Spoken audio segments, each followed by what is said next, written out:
ದೇಶದ ಹೋರಾಟ ಹೈಜಾಕ್ ಮಾಡ್ತಿದ್ಯಾ ಪಾಕ್? ನಮ್ಮ ಯುವಕರೇ ಟಾರ್ಗೆಟ್, ಸ್ಫೋಟಕ ಸತ್ಯ ರಿವೀಲ್. ಎಸ್ ವೀಕ್ಷಕರೇ, ನಮ್ಮ ಸಂವಿಧಾನವು ಪ್ರತಿಯೊಬ್ಬ ಭಾರತೀಯ ನಾಗರಿಕನಿಗೂ ತನಗಾಗುವ ಅನ್ಯಾಯದ ವಿರುದ್ಧ ಶಾಂತಿಯುತವಾಗಿ ಧ್ವನಿ ಎತ್ತಲು, ಹಕ್ಕುಗಳಿಗಾಗಿ ಹೋರಾಡಲು ಮತ್ತು ಪ್ರತಿಭಟನೆಯನ್ನ ನಡೆಸಲು ಪೂರ್ಣ ಸ್ವಾತಂತ್ರ್ಯ ನೀಡಿದೆ. ಆದರೆ ಪ್ರಜಾಪ್ರಭುತ್ವದ ಈ ಶಾಂತಿಯುತ ಪ್ರತಿಭಟನೆಗಳನ್ನೇ ಕಡುವೈರಿ ರಾಷ್ಟ್ರ ಪಾಕಿಸ್ತಾನ ಹಾಗೂ ವಿದೇಶಿ ಉಗ್ರಗಾಮಿ ಸಂಘಟನೆಗಳು ಭಾರತದ ವಿರುದ್ಧದ ಕಠಿಣ ಅಸ್ತ್ರವಾಗಿ ಬಳಸಿಕೊಳ್ಳಲು ಅತ್ಯಂತ ಭಯಾನಕ ಜಾಲವನ್ನ ಹೆಣಿತಾ ಇದೆ.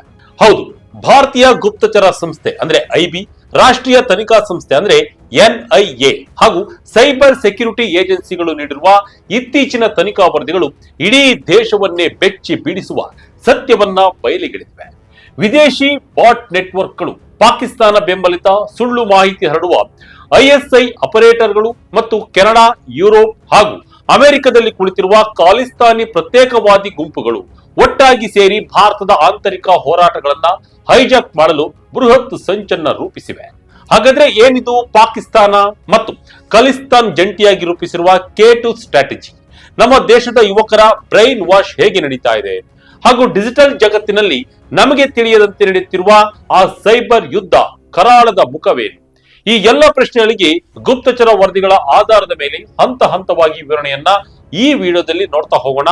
ಎಲ್ಲೂ ಸ್ಕಿಪ್ ಮಾಡದೆ ಈ ವಿಡಿಯೋ ನೋಡಿ. ಹೋರಾಟ ಹೈಜಾಕ್ ಮಾಡುವುದು ಹೇಗೆ? ಗುಪ್ತಚರ ಇಲಾಖೆಯ ವರದಿಗಳ ಪ್ರಕಾರ ಈ ವಿದೇಶಿ ನೆಟ್ವರ್ಕ್ಗಳು ಮೂಲತಃ ಭಾರತದಲ್ಲಿ ಹೊಸದಾಗಿ ಯಾವುದೇ ಪ್ರತಿಭಟನೆಯನ್ನ ತಾವೇ ನೇರವಾಗಿ ಹುಟ್ಟುಹಾಕುವುದಿಲ್ಲ. ಬದಲಾಗಿ ದೇಶದಲ್ಲಿ ಈಗಾಗಲೇ ಇರುವ ನೈಜ ಮತ್ತು ನ್ಯಾಯಯುತ ಹೋರಾಟಗಳನ್ನ ಇವರು ರಹಸ್ಯವಾಗಿ ಹುಡುಕ್ತಾರೆ.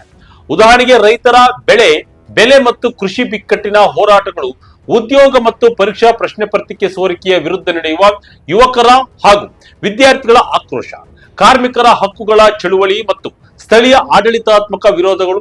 ಇಂತಹ ನೈಜ ಅಸಮಾಧಾನಗಳಿರುವ ಪ್ರತಿಭಟನೆಗಳು ಭಾರತದ ಯಾವುದೋ ಮೂಲೆಯಲ್ಲಿ ಪ್ರಾರಂಭವಾಗ್ತಿದ್ದಂತೆ ಈ ವಿದೇಶಿ ಜಾಲಗಳು ಸೋಷಿಯಲ್ ಮೀಡಿಯಾ ಮೂಲಕ ಆ ಹೋರಾಟದೊಳಗೆ ರಹಸ್ಯವಾಗಿ ಪ್ರವೇಶ ಮಾಡ್ತಾರೆ. ಆನ್ಲೈನ್ ನಲ್ಲಿ ಟ್ರೆಂಡ್ ಆಗುತ್ತಿರುವ ಹ್ಯಾಶ್ ಟ್ಯಾಗ್ ಗಳನ್ನ ಹೈಜಾಕ್ ಮಾಡುತ್ತವೆ. ಅಲ್ಲಿಯವರೆಗೂ ಕೇವಲ ಸರ್ಕಾರದ ನೀತಿ ಸುಧಾರಣೆ ಅಥವಾ ಹಕ್ಕುಗಳ ರಕ್ಷಣೆಯ ಸುತ್ತ ಇರುತ್ತಿದ್ದ ಸಕಾರಾತ್ಮಕ ಪ್ರತಿಭಟನೆಯನ್ನ ಮೆಲ್ಲನೆ ದೇಶ ವಿರೋಧಿ ಅಥವಾ ಸಂವಿಧಾನ ಹಾಗೂ ಸರ್ಕಾರದ ವಿರುದ್ಧದ ನೇರ ಸಮರ ಎಂಬಂತೆ ಬದಲಾಯಿಸಲು ಇವರು ಸೈಬರ್ ತಂತ್ರಜ್ಞಾನವನ್ನು ಬಳಸ್ತಾರೆ. ಕೃತಕ ಬುದ್ಧಿಮತ್ತೆ ಅಥವಾ ಎಐ ಆಧಾರಿತ ಡೀಪ್ ಫೇಕ್ ವಿಡಿಯೋಗಳನ್ನ, ಎಡಿಟ್ ಮಾಡಿದ ಫೋಟೋಗಳನ್ನ, ಫೇಕ್ ಪೋಸ್ಟ್ಗಳು ಹಾಗೂ ಸಾವಿರಾರು ಬಾಟ್ ಅಕೌಂಟ್ಗಳ ಮೂಲಕ ದೇಶದಲ್ಲಿ ತುರ್ತು ಪರಿಸ್ಥಿತಿ ಬಂದಿದೆ ಎಂಬಂತಹ ಸುಳ್ಳು ವಾತಾವರಣವನ್ನ ಕೃತಕವಾಗಿ ಸೃಷ್ಟಿಸುತ್ತಾರೆ. ಏನಿದು ಪಾಕ್ K2 ಸ್ಟ್ರಾಟಜಿ? ನಮ್ಮ ದೇಶದ ಭದ್ರತಾ ಸಂಸ್ಥೆಗಳು ಈ ಸಂಪೂರ್ಣ ಪ್ರಕ್ರಿಯೆಯನ್ನ ಪಾಕಿಸ್ತಾನದ ಅತ್ಯಂತ ಹಳೆಯ ಹಾಗೂ ಅಪಾಯಕಾರಿ K2 ಸ್ಟ್ರಾಟಜಿ ಎಂದು ಕರೆದಿವೆ. ಇಷ್ಟಕ್ಕೂ ಏನಿದು K2 ಅನ್ನೋದನ್ನ ನೋಡಿದ್ರೆ ಇಲ್ಲಿ K2 ಎಂದರೆ ಕಾಶ್ಮೀರ್ ಮತ್ತು ಖಲಿಸ್ತಾನ್ ಎಂದರ್ಥ. ಪಾಕಿಸ್ತಾನದ ಗೂಢಚರ್ಯೆ ಸಂಸ್ಥೆ ಐಎಸ್ಐ ಕಾಶ್ಮೀರ ವಿಷಯ ಮತ್ತು ಖಾಲಿಸ್ತಾನಿ ಪ್ರತ್ಯೇಕವಾದವನ್ನ ಒಂದೇ ವೇದಿಕೆಗೆ ತಂದು ಭಾರತದ ಪ್ರಜಾಪ್ರಭುತ್ವದ ಒಳಗೆ ಇರುವ ಸಣ್ಣ ಸಣ್ಣ ಅಭಿಪ್ರಾಯಗಳನ್ನ, ಭೇದಗಳು ಮತ್ತು ಸಾಮಾಜಿಕ ಕಂದಕಗಳನ್ನ ತಮಗನುಕೂಲವಾಗಿ ಬಳಸಿಕೊಳ್ಳಲು ಪ್ರಯತ್ನಿಸುತ್ತಿವೆ. ಪಾಕಿಸ್ತಾನದಲ್ಲಿ ಕುಳಿತಿರುವ ಹ್ಯಾಂಡ್ಲರ್ಗಳು ಉತ್ತರ ಅಮೆರಿಕ, ಕೆನಡಾ ಮತ್ತು ಯುರೋಪ್ನಲ್ಲಿ ನೆಲೆಸಿರುವ 6 ಫಾರ್ ಜಸ್ಟಿಸ್ ನಂತಹ ಖಾಲಿಸ್ತಾನಿ ಪ್ರತ್ಯೇಕವಾದಿ ಗುಂಪುಗಳ ಜೊತೆ ನಿಕಟ ಸಂಪರ್ಕದಲ್ಲಿದ್ದಾರೆ. ಭಾರತದ ಆಂತರಿಕ ಭದ್ರತೆಯನ್ನ ತಲ್ಲಣಗೊಳಿಸಲು ಇವರು ಇನ್ಫಾರ್ಮೇಶನ್ ವಾರ್ಫೇರ್ ಅಥವಾ ಮಾಹಿತಿ ಯುದ್ಧವನ್ನ ಹೂಡಿದ್ದಾರೆ. ಸಾಮಾನ್ಯವಾಗಿ ಜನರ ನ್ಯಾಯಯುತ ಬೇಡಿಕೆಗಳನ್ನ ಭಾರತ ವಿರೋಧಿ ಹಾಗೂ ಅಥವಾ ಪ್ರತ್ಯೇಕವಾದಿ ಸಂದೇಶಗಳಾಗಿ ಮಾರ್ಪಡಿಸುವುದೇ ಈ ಅಪಾಯಕಾರಿ ಕೂಟದ ಮೂಲ ಉದ್ದೇಶವಾಗಿದೆ. ಗಲಭೆ ಸೃಷ್ಟಿಸಲು ಕ್ರಿಮಿನಲ್ ಮತ್ತು ಹವಾಲಾ ಬಳಕೆ. ಈ ವಿದೇಶಿ ನೆಟ್ವರ್ಕ್ ಕೇವಲ ಸೋಷಿಯಲ್ ಮೀಡಿಯಾದಲ್ಲಿ ಪೋಸ್ಟ್ ಹಾಕಿ ಸುಮ್ಮನಾಗುವುದಲ್ಲ. ತನಿಖಾಧಿಕಾರಿಗಳ ಪ್ರಕಾರ ಇವರು ಭಾರತದೊಳಗೆ ಆಂತರಿಕ ಗಲಭೆಯನ್ನ ಸೃಷ್ಟಿಸಲು ಹಣದ ಹೊಳೆಯನ್ನೇ ಹರಿಸುತ್ತಿದ್ದಾರೆ. ಡಾರ್ಕ್ ವೆಬ್ ಮೂಲಕ ನಡೆಯುವ ಕ್ರಿಪ್ಟೋ ಕರೆನ್ಸಿ ಟ್ರಾನ್ಸ್ಫರ್ಗಳು, ಅಕ್ರಮ ಹವಾಲಾ ಜಾಲಗಳು ಮತ್ತು ವಿದೇಶಗಳಲ್ಲಿ ಧರ್ಮಾದಾಯ ಸಂಸ್ಥೆಗಳು ಎಂಬ ಹೆಸರಿನಲ್ಲಿ ಹಣವನ್ನ ಸಂಗ್ರಹ ಮಾಡಿ ಅದನ್ನ ಭಾರತದಲ್ಲಿರುವ ಕಿಡಿಗೇಡಿಗಳಿಗೆ ತಲುಪಿಸಲಾಗ್ತಾ ಇದೆ. ಪ್ರತಿಭಟನೆಗಳ ಸಮಯದಲ್ಲಿ ಶಾಂತಿಯುತವಾಗಿ ನಡೆಯುತ್ತಿರುವ ಜನಸಂದಣಿಯಲ್ಲಿ ಹಿಂಸಾಚಾರವನ್ನ ಉಂಟು ಮಾಡಲು ಸ್ಥಳೀಯ ಅಪರಾಧ ಹಿನ್ನೆಲೆ ಉಳ್ಳ ವ್ಯಕ್ತಿಗಳನ್ನ ಹಾಗೂ ಗ್ಯಾಂಗ್ಸ್ಟರ್ಗಳನ್ನ ಬಳಸಿಕೊಳ್ಳಲಾಗುತ್ತದೆ.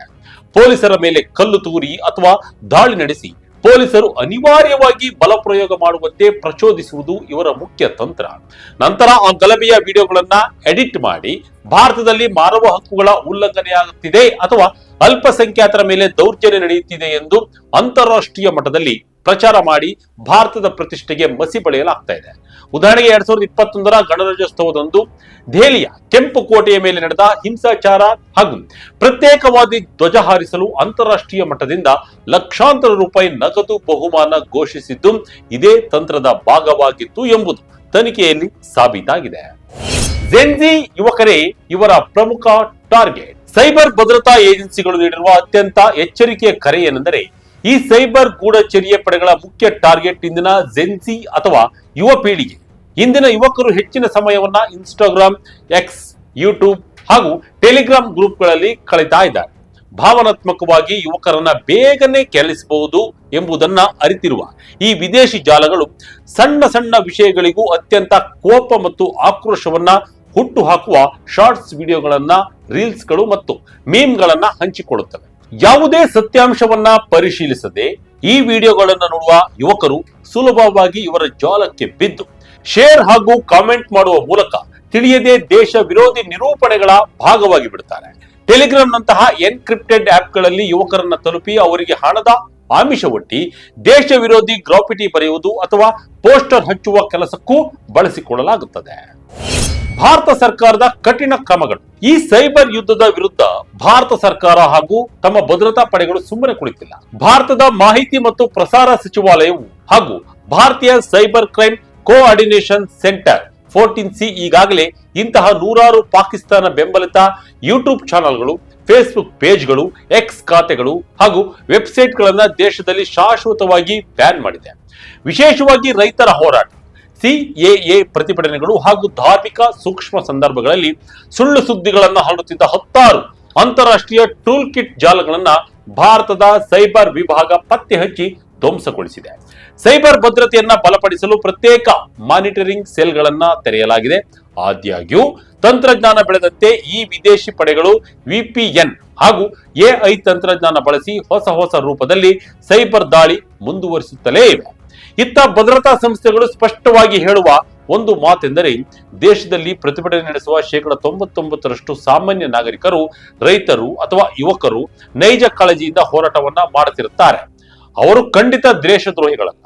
ಆದರೆ ನಮ್ಮದೇ ದೇಶದ ನೈಜ ನೋವುಗಳನ್ನ ಮತ್ತು ಪ್ರಜಾಪ್ರಭುತ್ವದ ಸ್ವಾತಂತ್ರ್ಯವನ್ನ ದುರುಪಯೋಗಪಡಿಸಿಕೊಂಡು ಭಾರತವನ್ನ ಒಳಗಿನಿಂದಲೇ ಅಸ್ಥಿರಗೊಳಿಸಲು ಸಂಚು ರೂಪಿಸುತ್ತಿರುವ ಖಾಲಿಸ್ತಾನ್ ಪಾಕಿಸ್ತಾನ್ ಜಂಟಿ ಸೈಬರ್ ಜಾಲದ ಬಗ್ಗೆ ಪ್ರತಿಯೊಬ್ಬ ಭಾರತೀಯನು ಅತ್ಯಂತ ಜಾಗರೂಕರಾಗಬೇಕಾಗಿದೆ. ಕೊನೆಯದಾಗಿ ಹೇಳ್ಬೇಕಂದ್ರೆ, ಪ್ರಜಾಪ್ರಭುತ್ವದ ಆಧಾರ ಸ್ತಂಭವಾದ ಶಾಂತಿಯುತ ಪ್ರತಿಭಟನೆಗಳು ಪ್ರತಿಯೊಬ್ಬ ಭಾರತೀಯನ ಸಂವಿಧಾನಾತ್ಮಕ ಹಕ್ಕು. ಆದರೆ ಆ ಹಕ್ಕು ಆಂತರಿಕ ಸಮಸ್ಯೆಗಳನ್ನು ದಾಳವಾಗಿ ಬಳಸಿಕೊಂಡು ಭಾರತವನ್ನ ವಿಭಜಿಸಲು ಶತ್ರು ರಾಷ್ಟ್ರಗಳು, ಪ್ರತ್ಯೇಕವಾದಿಗಳು, ಗುಂಪುಗಳು K2 ಸ್ಟ್ರಾಟಜಿಯಂತಹ ಭೀಕರ ಸಂಚನ್ನ ರೂಪಿಸಿರುವುದು ನಿಜಕ್ಕೂ ಪ್ರತಿಯೊಬ್ಬರಿಗೂ ಆತಂಕಕಾರಿಯಾದಂತಹ ವಿಷಯ.